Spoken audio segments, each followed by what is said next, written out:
This episode is brought to you by Trailer Park Yard Games, where over 28 games are delivered directly to your party. We park the trailer, you party. Because for me, I don't have any children.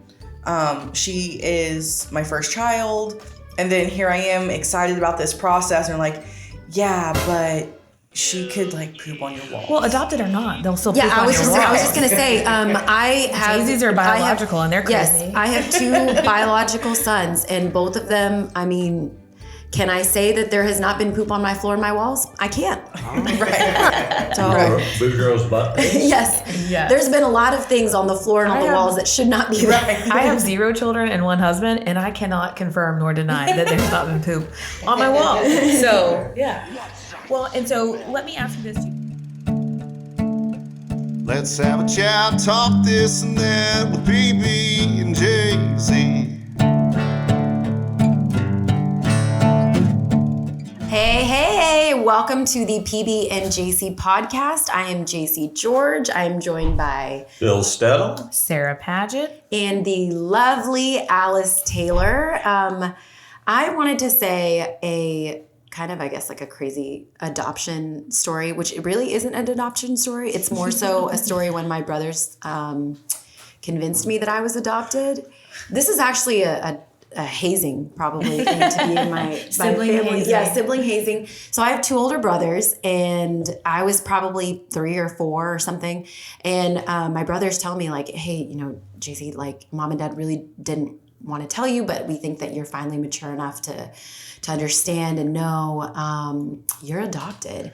And I was like, what? No, that's a lie. Like I've seen. Wait, are you the baby? Yeah, I'm the youngest. So you initially hazed them by coming into the world. Of course, So you and by deserve being this. the only sister and all that stuff. Yeah, for sure. You deserve this. And so they had like this like really elaborate story, which is pretty crazy, where they said that like, yeah, we were going to India to visit, you know, Appa and Amati, which is our grandparents, and we had a stop in China, because I was also preface, I was like a very yellow child. Like I don't know why. Like I didn't have jaundice or anything. I don't know, maybe. I don't know. But I was also like a lot lighter than them. I didn't like look like my brothers. I had like a yellow tinge to me. So your they were wheels like, started spinning. yeah, so they were like, yeah, we stopped in China, and my mom and dad looked out the window and they saw you eating trash. And mom was like, you know what? I've always wanted a daughter, and we're just going to take her. So they took you. I was like, Oh my goodness. and so like later on, like my mom comes home from work and I'm like, Mom, I have to ask you something. And she's like, what? I'm like, am I adopted? And she's like, what is wrong with you? No, I had you. I was in labor. Your mom was probably like, I was in labor for 8 hours with you. I had gestational diabetes. It was a big thing. And now you're going to say you were adopted. It's like a big problem. She's like showing me baby pictures of myself. And I'm like, well, Justin and Jensen said that I was adopted. She probably was like, do you think I would choose you? Yeah. Exactly. That's exactly what happened. But all that to say, no jokes about adoption. Adoption is actually a really crazy story. It's not as simple as just picking a random kid that's eating trash and tell them, come live with me. So Alice is joining us. She has actually adopted, and you've kind of been through the whole process, and you're also a counselor. Yes, an LPC. And we are in the process of adopting our little girl. So what's an LPC? Licensed licensed professional counselor. We could like use you in our office. Oh my gosh. Sure, yeah, just Yes. set me up across the hall. I expect my caseload to be booked by Monday. Yes. Oh, I'm yeah. sure. In a real You'll have estate plenty of office, people. we would probably then have to get you a counselor. So I'll start by just saying that I always thought adoption, because there are so many children that need families and that are out there waiting, I just always imagined, I knew it wasn't super easy, which you don't want it to be, because you don't want someone to just, there's too many crazies out there to just go pick up a kid. But I never knew until I've had a few conversations with you, I never knew how involved it was. So tell us a little bit about that process, because it sounds very intrusive too. It very much is. I will say that we began the process in October of 2019, and we're not even done yet. So it's Wow. Once it's all said and done, it's going to end up being about a 2.5-year process, which was not disclosed to us at the beginning. Do they make it sound easier than it's going to be? Absolutely. Okay. Yes. And actually, I was looking at some information about the foster care adoption system, and there is not a lack of willingness to become a foster family. What stops people is the intrusiveness and the amount of time and commitment that it takes to be a part of these children's lives. Right. Which is leading to a lot of what they call CWAP kids, children without placement. So children sleeping in CPS offices, children being put up in hotels, because the process is so long, so intrusive that people are just like, no. And that's mostly because there are a lot of people who are trying to adopt for the wrong reasons that kind of ruin it for everyone else. Like people that are trying to like do sex slavery and things like that. And some people who, just based on some stories that I've heard from friends, I work in social work, so I have some friends who've come from child welfare.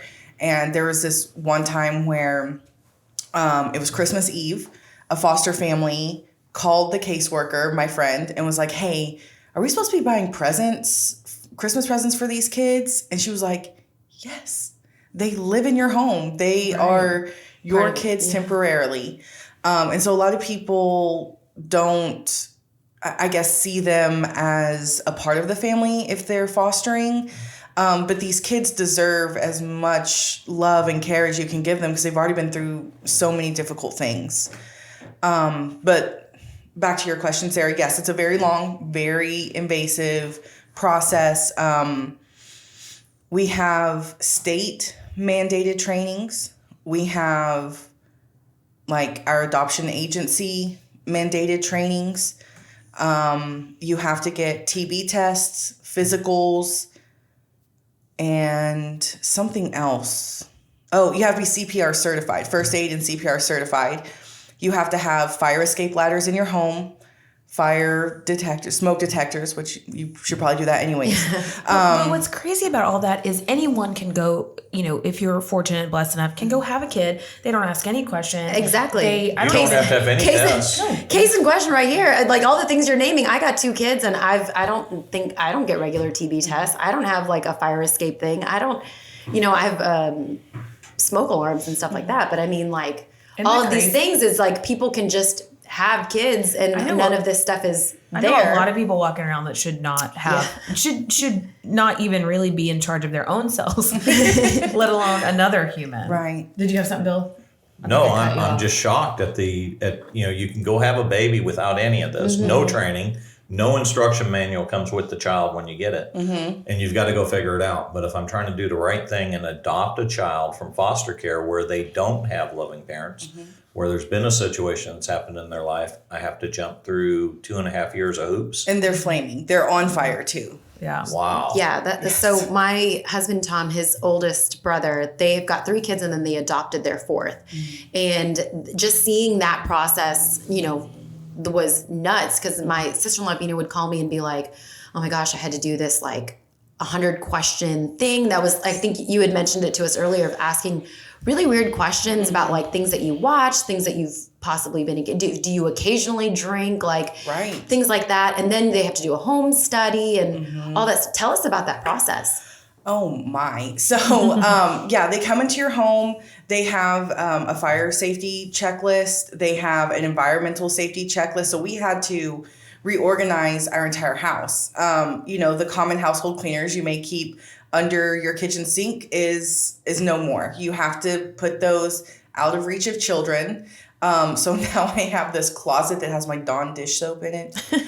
So anytime I want to do dishes, it's That's really so inconvenient. cumbersome task. Yeah. And they come in and just make sure that your home is safe, that you have water, electricity, floors. Some people don't have floors, unfortunately. And then for us, it was a 24-hour process, 3 sessions of 8 hours apiece, where they came in and asked us all kinds of questions about our childhood, had any dangerous or inappropriate things happen to us, do we do drugs, do we drink, do we watch pornography, and if so, like, What kind of stuff are you into? Right. No, they will I have straight a up. question. Is feet a problem? It can be. Okay. Well, and let me ask you this, and if your mom and dad are listening, you may not want to answer. That's but fine. based on the criteria that you had, would your parents be able to adopt? Yes. Okay. So- So I'm just thinking through, like, I'm sure my parents could have, but they would have had to go and move some things. And we didn't have anything child safety, anything. Yeah. I didn't wear seatbelts for a while. You know? Well, they didn't have seatbelts when I was a kid. Oh, God. Oh, well, I'm surprised they had cars back then, so. Well, you They didn't. had Airstreams, though. Oh, gosh. You didn't need a seatbelt on the horse and buggy. You're good. Well, and okay, so I have a question too. So one of the things I wrote down, because it seems like I've got friends online that I follow quite closely that have adopted, and the process online, of course, always seems way easier. But they've adopted from out of the country. Is that an easier process than inside the U.S.? I don't know. We did a domestic adoption, not international. Yes, I think so. I have a relative of mine who has adopted, I think, about 13, 15 kids. Wow. Some domestic, some international. And from what I know, like they've adopted from Africa and China. They have to fly there to meet the child, come home, fly back to actually pick up the child. I don't know if that expense comes personally or if I'm not sure. I would It does. imagine. I would Yeah, think so, Tom's right? brother that adopted their fourth, it was an international adoption. They adopted from India, and that's, you How have quick to. was their process? It was took a while because by the time that they were like matched with him, it was like he was probably like a month old, and then when they finally were able to bring him home, he was like right at like 18 months old. Wow. And so that whole thing was crazy because they would like see a picture of him, a couple of months old and know like, okay, this is possibly going to be the child that's living with me. And then a year later, it's like, I still don't have this kid in my hands. And they had to fly there, of course, to like meet him and then fly back to go actually get him and bring him back. And so now that you've been approved for this process, would a second adoption be easier for you, or do you have to start all over? It could go either way. So if we keep our license valid by continuing Okay, to so you have to have an adoption license. Yes, Okay. so we're a licensed foster to adopt home. So we could technically take in foster children. If we keep our state trainings up, that will keep our license with the state of Texas valid. However, from what I understand, if like with my adoption agency, I would have to go back through their 40 hours of training, which is over like trauma and a lot of psychology stuff, which is just hair pulling to me because it's just very basic review of things. And you've already been through that process. yeah, you're Yes. already a license. Yeah. Yes. It sounds like they overreact to a problem that's happened. So someone out there does something they shouldn't do that has adopted a child or is in the process. So then they create regulation that is ridiculous and they put that in place. And then something else happens, so they add more regulation on instead of looking at a common sense way of addressing it. Well, and what I think is crazy is they're allowing these children to stay in an environment Yeah, that is it's- unclean and unsafe, and or is if they're in wherever they're at prior to being with an adopted family, most of the times, and correct me if I'm wrong, are worse than where they're trying to place them. So they're allowing them to stay there until this person is the epitome of perfection. While in the meantime, they're in sometimes abusive relationships, sexually abusive.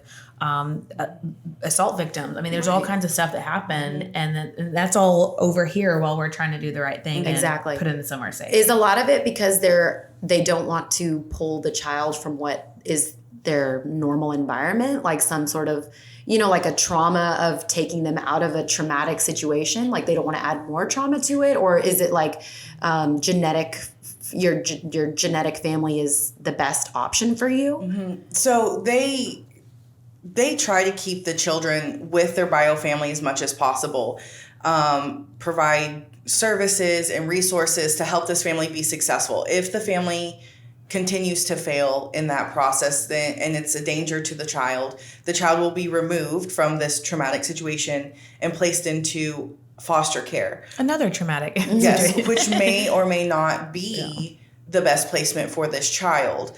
All the while, here I am, I'm licensed, I'm ready to go, and then we have to go through the matching and the staffing process to actually find the child that will fit best for us. So it is a very long process, and from what I saw, it's all done person to person. There is no database, if you will, which I personally would think it would make things Would be helpful, yeah. Yeah, because when you go through your home study process, you get to pick everything that you want about your child.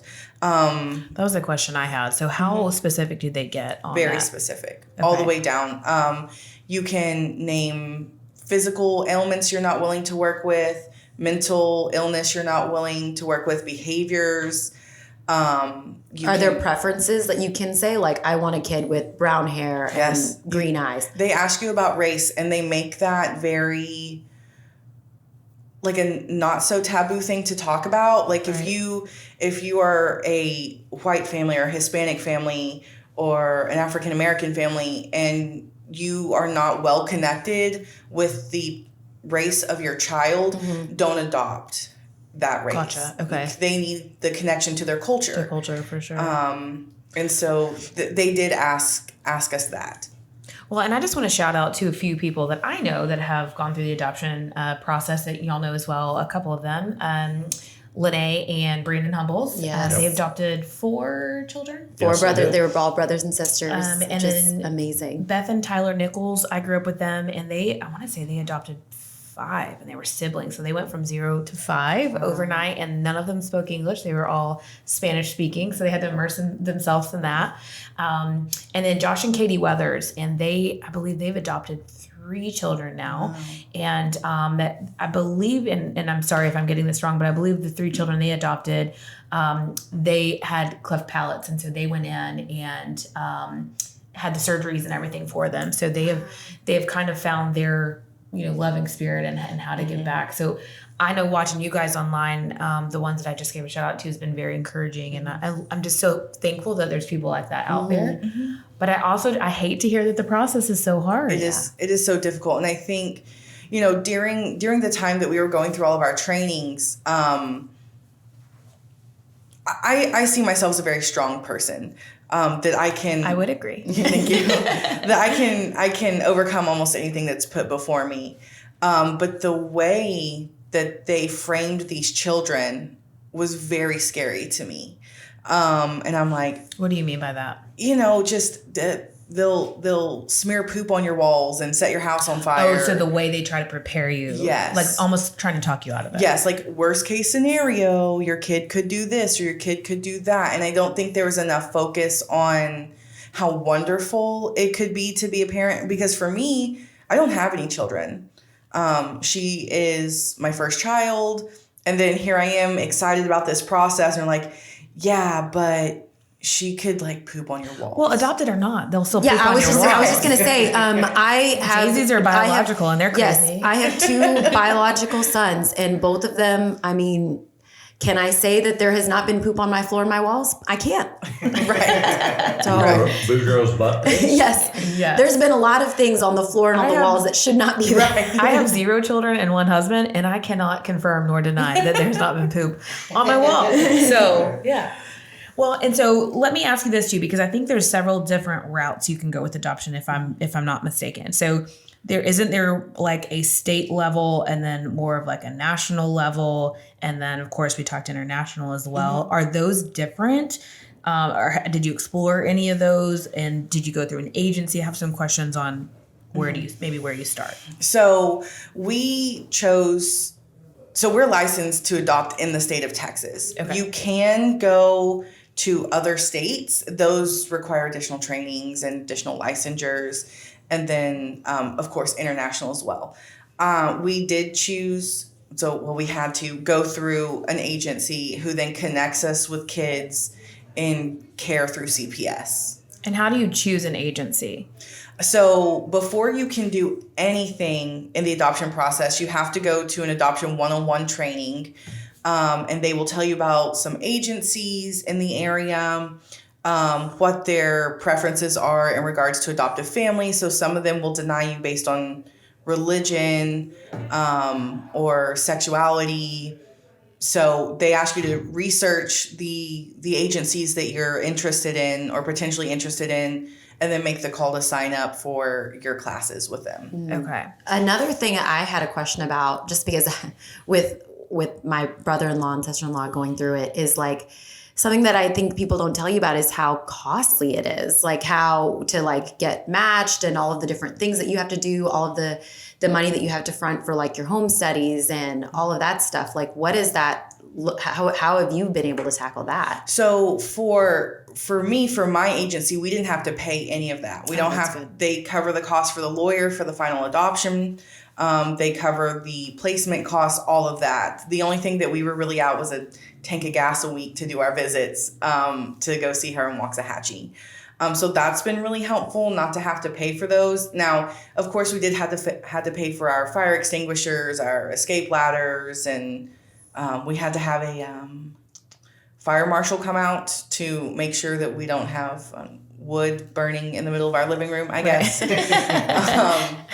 And so other than that, we haven't had to pay anything out of pocket until she came to live with us. And then let me tell you. Right. And that's the cost of living. It's different. So you didn't have any adoption fees at all? No adoption fees. Okay. Because I didn't even know that was a thing. Yeah, I didn't know that was an option. That's so great. And I'm really excited for her future because we adopted out of state, DFPS and through CPS. She gets Medicaid until she's 18. We get assistance with her day-to-day expenses until she's 18. And for lifetime, she gets unlimited college. So she can go get a PhD if she wants to, and it won't cost her a dime. That's amazing. That is awesome. Is there I know we've talked about with you like things that y'all have to do as far as training and stuff like that, but since she's kind of had, or I'm sure any child that's is going through being adopted or fostering and stuff like that, like I'm sure that's a traumatic thing for them. Like, are there resources for the child to get counseling and to deal with the things that they've gone through? So we currently have 4 case managers, and those are the people that you would go to get the help that you need for your child. Therapy right now is really hard to get just because with the pandemic, so many people have reached out for mental health assistance. But through one of my caseworkers, I was able to find an in-home counseling agency. So they'll come into her natural environment. Good. They'll play with her toys to help her process some of the really tough stuff. That's hard to say. What's your favorite part about being a mom now? Oh, wow. I love to cook, and I love it when she cooks with me. I love seeing her grow and learn new things and just change and just grow up. It's really interesting to see how, day one when she came in, she didn't really know that, A says and B says buh. And the other day she spelled the word umbrella without assistance. Oh, that's awesome. So will this be the first Christmas and Thanksgiving? Second Christmas? Where's this? First. Yeah, this will be our very first. I bet you're looking forward to that. I am. I'm normally, I hate to say this, but I'm normally kind of bah humbug about Christmas. Like, I have to go everywhere. I can't just sit at home in comfy clothes. Right. But I actually purchased a second Christmas tree. 2? Yes. Now I have 2 Christmas trees. Welcome to the club. Now I got to ask, did they get up before the pumpkin or? So one of them did, just because I had to make sure that for my new Christmas tree, all the pieces were there.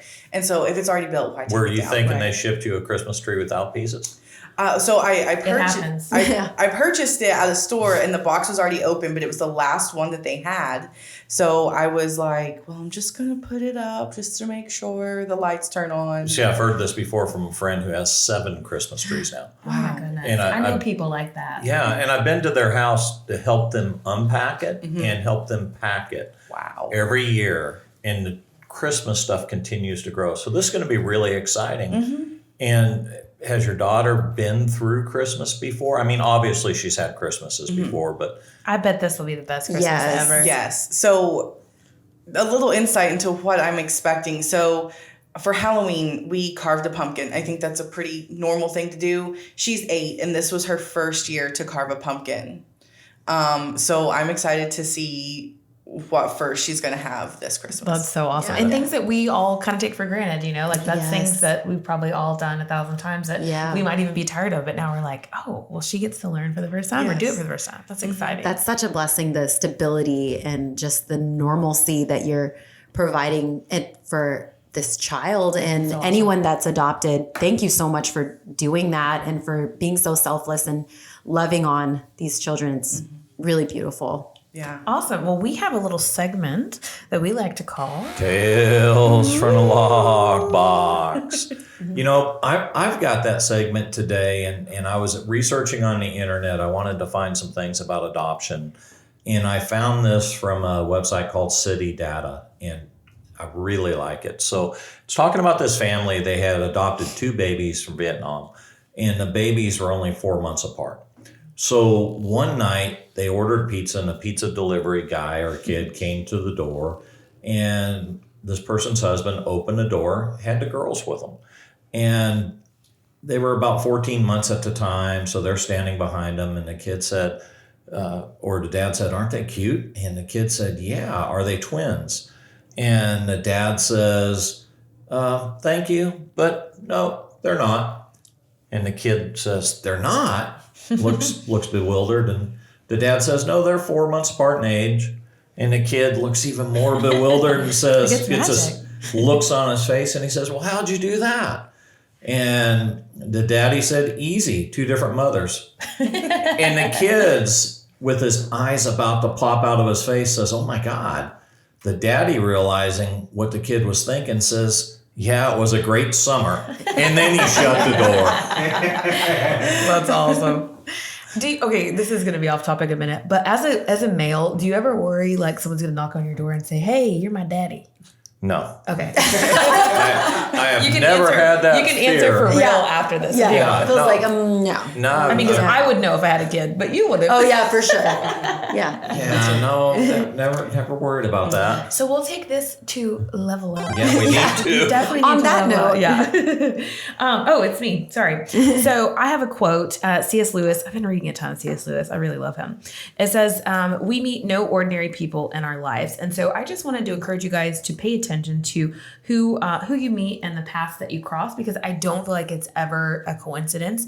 I don't think that Alice sharing her story today is a coincidence for any of you guys listening. So just pay attention to that and know that everyone you come across has something to give you, and there's no ordinary people in this world. So. And imagine what happens when you do get into the process and you adopt a child, whether it takes 3 months or 3 years, and the life that you affect.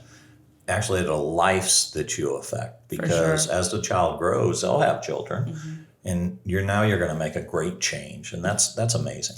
Yeah. Well, and one thing I'll say too, and this is Alice. So Alice did the 23andMe, the DNA, and she actually found someone in our family who had been given up for adoption a long time ago.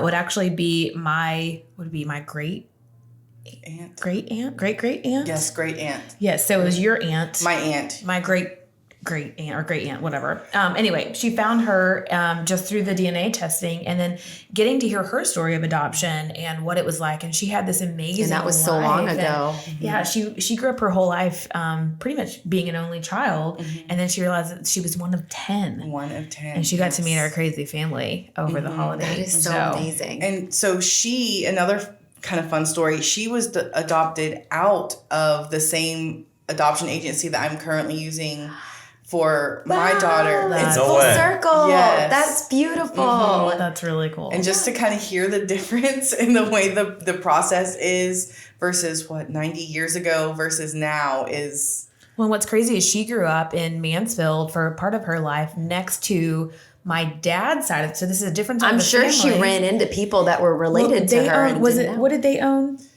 some grocery store. It was like a corner grocery store or something in downtown Mansfield, and then my grandma on the other side owned the cafe on my dad's side. Oh, I'm sure that they've seen each other and just didn't Isn't that realize that nuts? they Wow. That's Yeah, amazing. super crazy. Well, we thank you so much for listening. We will link down below a few resources that we can find. If you are interested in adoption, learning about what the process would look like if you have that in your heart. But thank you so much, Alice, for being with us and sharing your story. It was really fun. And if you think that Bill Stedham is your daddy, yes, you can just comment below. please slide into our DMs. Yeah, no. And you definitely want to claim the piece of the pie. Yeah. So until next time, thank you so much for listening. Please like, share, subscribe, and we will see you next week. Yep, we out. Just had a chat, talk this and that with PB and JC.